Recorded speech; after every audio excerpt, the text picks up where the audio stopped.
Trump for his steadfast leadership and commitment to law enforcement, public safety, and prosperity. I've said this many times. I've worked for 6 presidents and 10 administrations. When it comes to public safety, border security, immigration enforcement, no one's done it better than President Trump. His success is unprecedented. Later on today, Secretary Noem is having a press conference on our southern border, the most secure border in the history of this nation, because of the leadership of President Trump and the men and women over there wearing a green uniform. Most secure border in the history of this country, which means less children are dying making that journey, less women and children being sex trafficked, less fentanyl getting this country to kill our young people, less known suspected terrorists being released in this country. The most secure border in a lifetime gives us the strongest national security we've seen. You can't have strong national security without strong border security.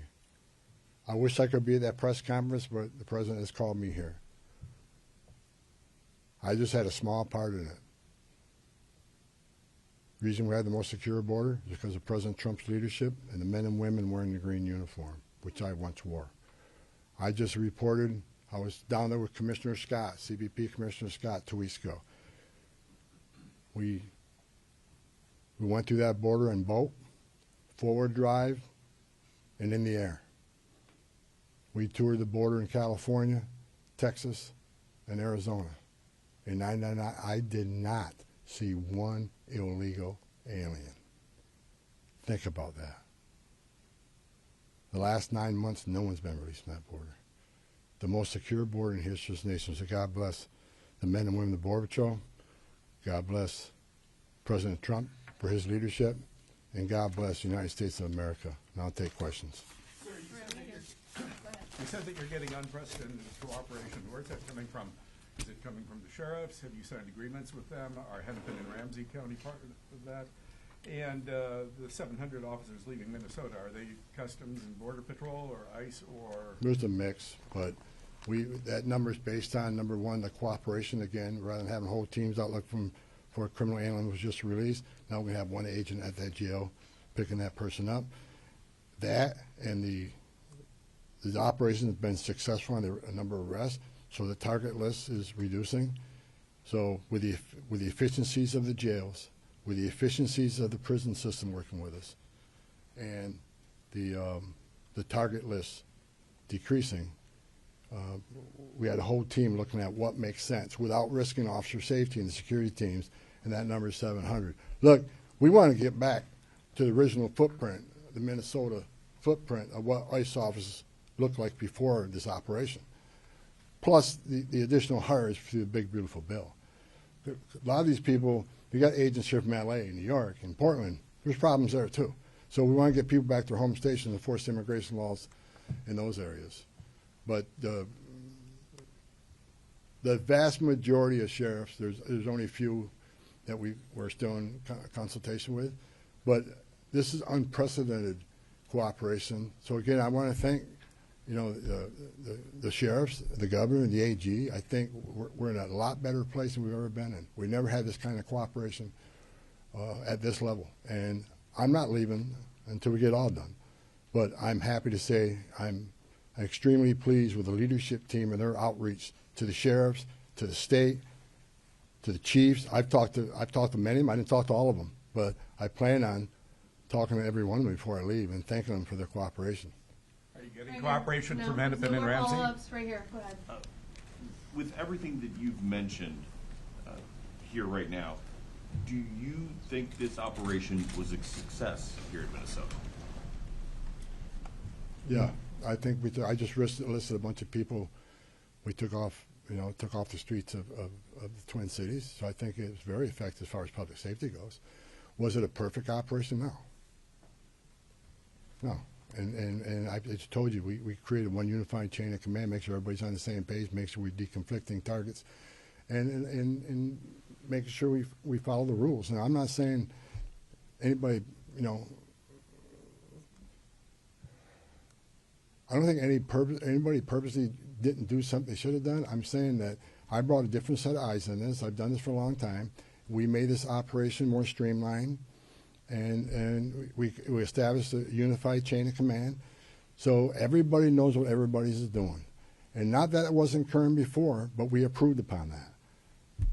So in target enforcement operations, we go out there, there needs to be a plan. And I want to make sure everybody has a plan. But I'm not going to sit here and point a finger at anybody that they failed. It was a great operation. We took a lot of public safety threats off the street. Right here. Can I ask a quick numerical, just clarification, and then get to my main question, please? So 700 leaving effective immediately. How many will that leave here once that group is out? Right around 2,000. And what is the pre-operation footprint? Well, 150, 150. 150 is normal. But we got to remember now, we got special agents on detail here doing the fraud investigation. They're not going anywhere. They're going to finish their job. I'm talking about immigration enforcement efforts. Understood. So then, my main question, we've talked to people who say they're protesting not the arrests of people with criminal backgrounds, but things like broad ICE patrols, random citizenship checks of people of color, and the detainment but no charges of U.S. citizens. So have you committed or will you commit to officers on the ground here ceasing those actions? What I have made clear, we're doing targeted enforcement operation. When we leave this building, we know who we're looking for, where we're most likely to find them, what their immigration record is, what their criminal record is. But as we continue to be forced in the communities, when we go to arrest that criminal target, if we find an illegal alien there, they're coming.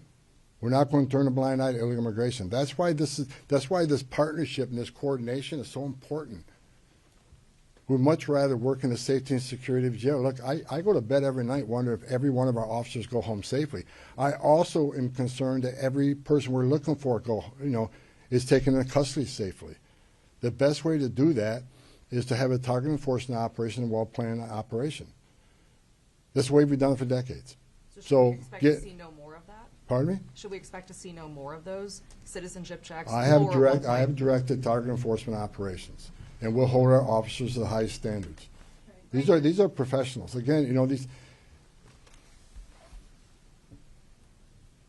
I wish every one of you would put that gun on your hip, put that Kevlar vest on, and go out there and put up what they put up with. Considering the hate, their rhetoric, the attacks, I think they performed remarkably, and I'm proud of them. We came here, President Trump sent me here. I didn't ask to come here. President Trump sent me here to help de-escalate what was going on. We're not surrendering our mission. We're not walking away from our mission. We're just making this more effective and more smart. This is smart law enforcement. Smart law enforcement makes it safer. Realistically, how much work is there left to do here? And with this unprecedented cooperation, how long could this take, best case scenario in your eyes, to get the job done? Look, I said it. We want to get back to the normal operational footprint here.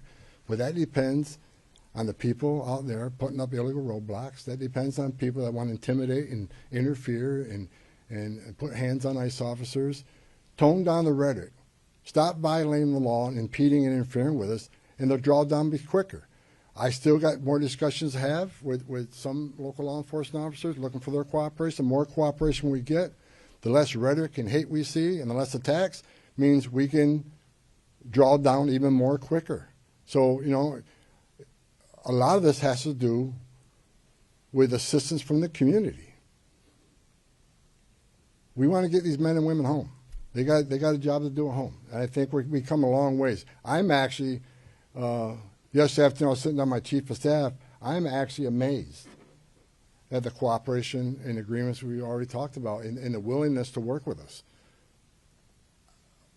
We're doing better than I ever thought we would, seriously. And I'm excited about getting back to the business of enforcing immigration law without without arresting people for 111 for interference and impeding. We just want to do what we've done for 30 years, 40. I've done it for 40 years. We want to get back to doing the job, and that's what we plan on doing.